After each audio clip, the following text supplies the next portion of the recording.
Something is wrong at Heartland, and it shows in Lisa's eyes long before anyone says a word.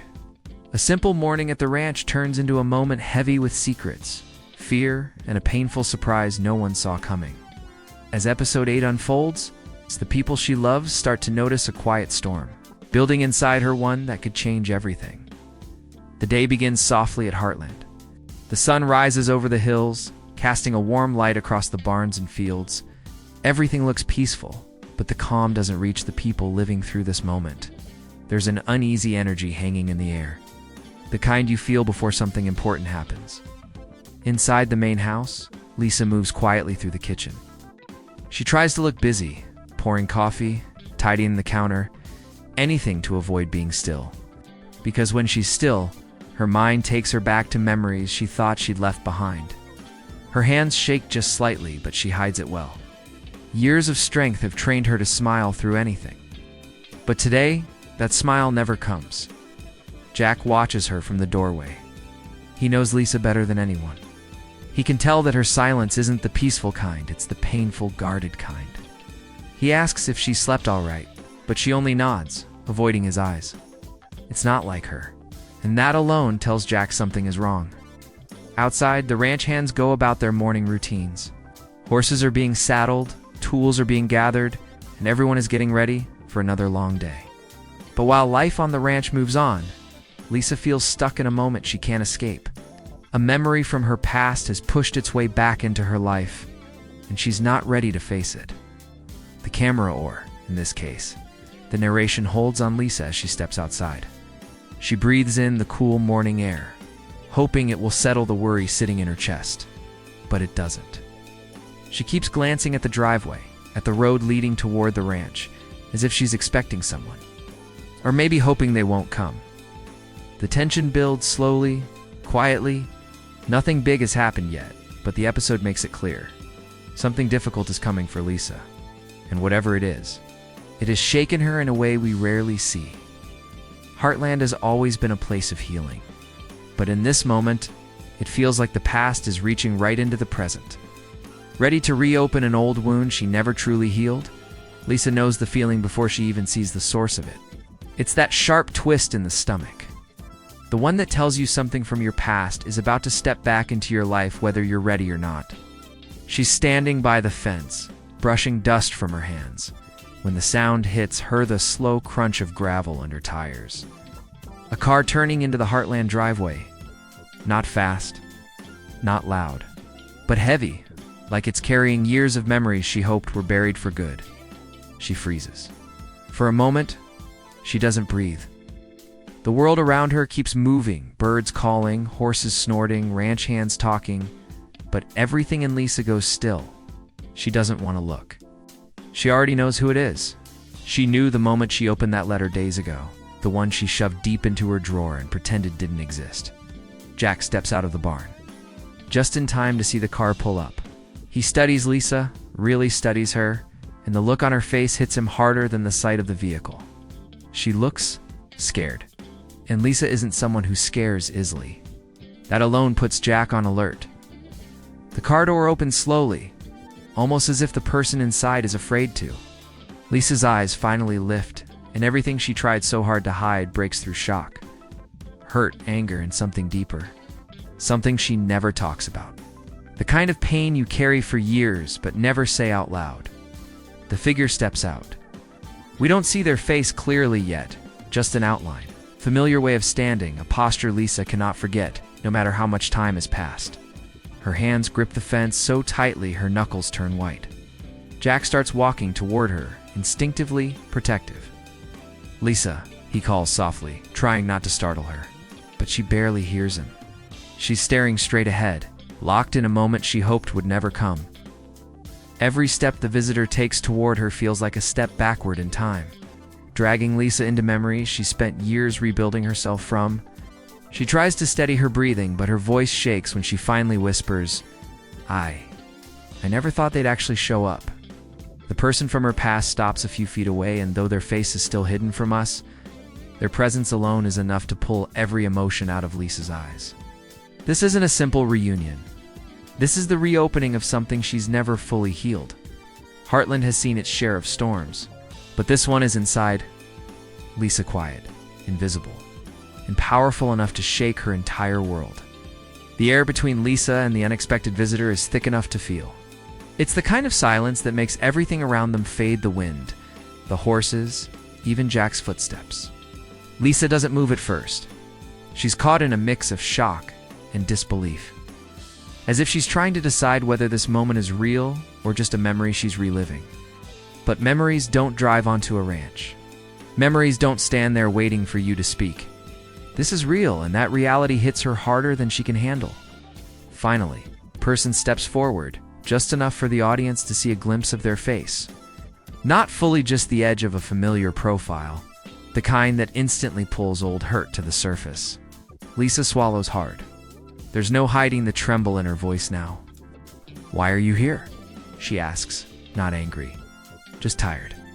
A tiredness that comes from years of trying to forget someone who did more damage than they probably ever realized. The visitor sighs, and their voice carries a weight of its own. "Lisa, we need to talk." The words sound simple, but Lisa reacts as though they carry a sharp edge. She turns her head away, not ready to face what talking would bring. She came to Heartland for peace, for family, for the chance to build a life far away from the person standing in front of her now. Jack steps closer, sensing just how deep this wound goes. He doesn't say anything yet, but the way he places a hand gently at the small of Lisa's back shows his worry. Lisa doesn't lean into him, not because she doesn't want to, but because she knows if she does, she might fall apart right there, and she refuses to break in front of this person. The visitor presses on, their tone more desperate now. "I shouldn't have come unannounced, but I couldn't ignore things anymore." Lisa's eyes close briefly, and in that tiny moment, we see her fighting the battle inside. Anger versus compassion. Strength versus vulnerability. The past versus the life she has now. When she opens her eyes, there's a thin shine of tears she refuses to let fall. "You made your choices," she says quietly, "and I made mine. There's nothing left to talk about." But the visitor shakes their head. "There is. You just don't want to hear it." That hits her hard. Too hard. She steps back, putting distance between them, as if even being close brings the old pain rushing in too fast. Jack instinctively steps forward, protective, but Lisa raises her hand gently to stop him. She needs to own this moment. She takes a breath, steady but strained. "This place, this family, they're my life now. And whatever you came here to say isn't going to change that." The visitor hesitates. There's something else there, hiding something they haven't said yet. And even though Lisa doesn't want to know, the look on their face tells her it's something she won't be able to ignore for long. For the first time in years, Lisa's past and present collide, and she's left standing in the middle, struggling to choose which direction she can bear to turn. While Lisa's world is shaking on one side of the ranch, another tension quietly grows in the training ring. Amy moves with her usual calm focus, guiding a nervous horse through a simple exercise. But her mind isn't fully on the work. Her movements are sharp in places they should be soft, and even the horse senses something off. It snorts, unsettled, pacing in circles instead of following her lead. Nathan stands by the fence, watching her with a tense jaw. He's been trying to talk to her all morning, but Amy keeps finding reasons to step away, checking saddles, fixing reins. Moving from one task to another without stopping long enough to hear what he has to say, it's unusual for her. Avoidance isn't Amy's style, but today, she feels a wall growing inside her, and she's afraid of what might happen if she lets it fall. Finally, Nathan steps into the ring, slow and cautious, like he's approaching both Amy and the horse at the same time. "We need to talk," he says quietly. His voice is steady, but his eyes show a worry he can't hide. Amy doesn't look at him yet. She keeps her gaze on the horse, stroking its neck as if it's the only thing grounding her. "Nathan, I'm busy," she says softly, but the words don't carry any real strength. Nathan steps closer, lowering his voice. "You've been busy since last night, and since this morning, and now, are you avoiding me?" Amy's hand pauses mid-stroke, For a moment, her shoulders sink, and she exhales slowly like she's been holding her breath for hours. "I'm just thinking," she says. But Nathan hears what she doesn't say. "Thinking about us." He nods. Not angry, just hurt. "I know something's wrong. You usually tell me when something is bothering you." Amy finally turns toward him, her eyes calm but clouded. "It's not that simple." Nathan shifts his weight, fighting frustration. "Then make it simple. Talk to me. Did I do something? Did something change?" He waits, desperate for an answer, but Amy looks away again, staring at the ground as if it holds the truth she can't speak. The silence between them stretches, sharper than any argument. Amy's voice finally breaks it, small and strained. "I saw how you acted yesterday, shutting down when I asked about the call you got. You said it was nothing." But it wasn't nothing. Nathan closes his eyes for a moment. He wasn't expecting that. "Amy," he says slowly, "I wasn't hiding something from you. I just needed a moment to process before I talked about it." But Amy shakes her head. "That's the problem, Nathan. You keep things in. You say you'll tell me, but you don't. And I've lived through that kind of silence before. I can't go through it again." Nathan steps closer, panic flickering in his eyes. "Are you saying you don't trust me?" Amy's voice cracks, just enough to show how much this hurts her too. "I'm saying I don't trust the direction we're going." The horse shifts beside her, sensing her emotion, and Amy gently steadies it. She uses the motion to step away from Nathan, creating space neither of them wanted but both of them caused. Nathan watches her, confused, scared, and unsure how to fix what's suddenly falling apart. And Amy, strong as she is, looks for the first time like she's standing on ground that's starting to crack beneath her feet. The storm brewing inside Lisa isn't the only one on Heartland today. Another one, quieter, but just as dangerous, is taking shape between Amy and Nathan, and neither knows how to stop it. Jack has seen countless storms cross the Heartland skies, but nothing unsettles him more than the quiet ones, the storms brewing inside the people he loves. As he walks back toward the house, the tension from earlier clings to him like dust on his boots. He keeps replaying Lisa's face in his mind, that moment of fear she tried so hard to hide. Jack has spent his whole life fixing broken fences and calming wild horses. But fixing the pain inside someone's heart is a battle he's never mastered.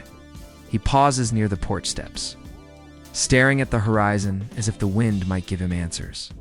But the ranch feels heavy today, too heavy. There's Lisa, shaken by a ghost from her past. And across the yard, he spots Amy walking away from the training ring, her shoulders tight, her eyes distant.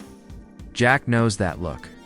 Heartache, confusion, the same kind he remembers from years ago when she was trying to make sense of her life after Ty.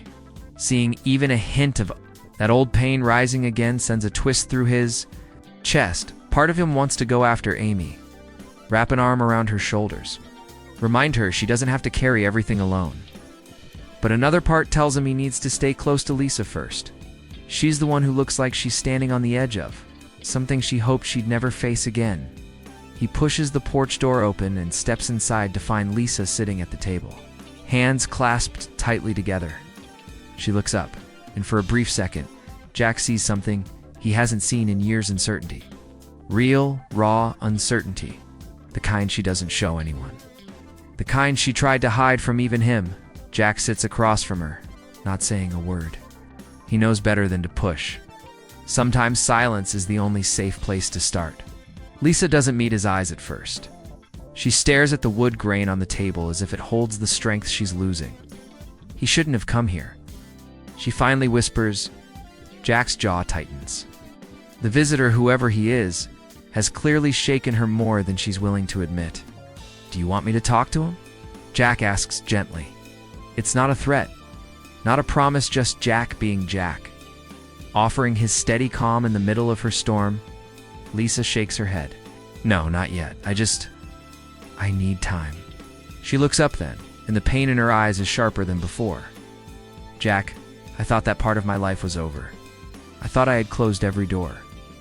But seeing him, it felt like all the walls I built suddenly cracked." Jack leans forward, resting his weathered hands over hers. "You're not facing this alone," he says. "Not anymore?" Lisa's breath shakes, but she nods. She wants to believe him. She does believe him. But the past has a way of pulling even the strongest people into old shadows. And right now, those shadows are reaching for her. Outside, the wind picks up, rattling the window slightly. Jack's eyes drift toward it for a moment. He senses change coming, the kind of change that tests relationships, families, and the strength of the ranch itself. He squeezes Lisa's hands gently and forces a small, reassuring smile. But inside, Jack is carrying a heavy truth of his own. He can weather any storm Heartland throws at him. But the storms inside the people he loves, those scare him the most, while the emotional storms around Lisa. Amy and Nathan grow heavier. Heartland itself begins to feel different. It's subtle at first, like the ranch is breathing slower, waiting for something to unfold. The sky's clear, the fields are bright, but under the surface, something else is shifting ripples that touch the people who aren't even part of the main conflict. Tim is the first to feel it. He's out near the west pasture, checking the fences with a half-focused mind. Usually, he moves with confidence, talking to himself or grumbling about some chore someone didn't do. But today, he's quiet. He keeps glancing toward the ranch house, his instincts picking up the tension even though he doesn't know the details. Tim isn't the most emotionally aware person, but he knows when trouble is brewing in his family. And right now, the air feels thick enough to cut. As he's working, his phone buzzes. He checks the screen, an unknown number. He hesitates. Normally, he'd ignore it. But something about today makes him answer. "Hello?" he says gruffly, expecting a wrong call. But what he hears instead wipes the annoyance off his face. His expression shifts from irritation to surprise. Then to something deeper, kind of worry he rarely shows. He hangs up slowly, staring at the phone like it just delivered a message that could tilt his world sideways.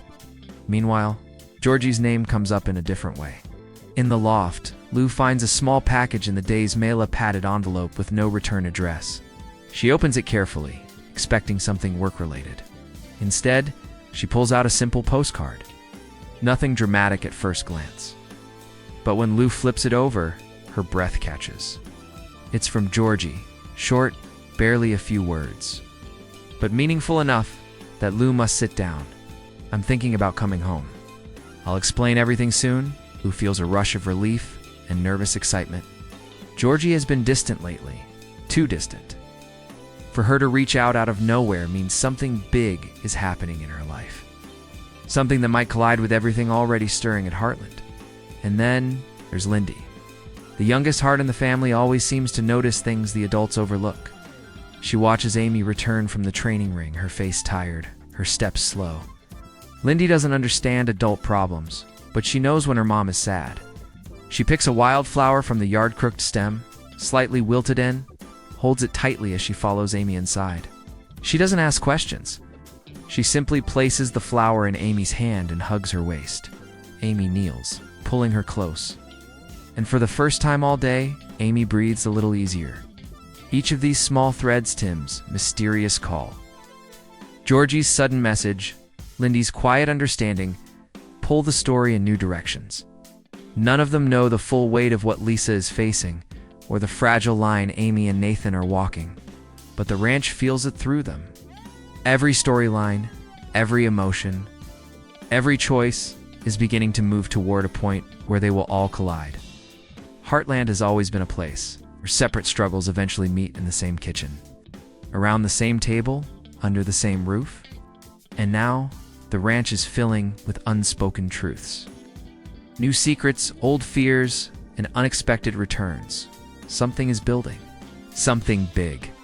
And every person, no matter how far from the main drama, can feel it coming as the day pulls toward evening. The light over Heartland softens, but the tension spreading across the ranch only deepens. Shadows stretch across the yard, long and heavy, as if the ranch itself is bracing for what's about to happen. The emotional weight everyone has been carrying, Lisa's fear, Amy's doubt, Nathan's confusion, Tim's worry. Lou's concern starts to converge into one single truth. Things are about to change. Lisa steps outside, hoping the cool air will calm the storm inside her. But instead, She sees the figure from her past still waiting near the barn, hands in their pockets, head lowered. They look like someone fighting their own battles. But Lisa can't let her heart soften, not yet. She walks toward them, slow and steady. Each step a reminder of how much she's fought to build the life she has now. When she gets close enough, she finally says the words she's been holding inside all day. "I don't know what you expect from me." Her voice doesn't shake this time. It's controlled, strong. But beneath the strength is a layer of pain that refuses to hide. The visitor lifts their head, and the truth they've been carrying sits heavy in their eyes. "I came because there's something you need to know. Something I should have told you years ago,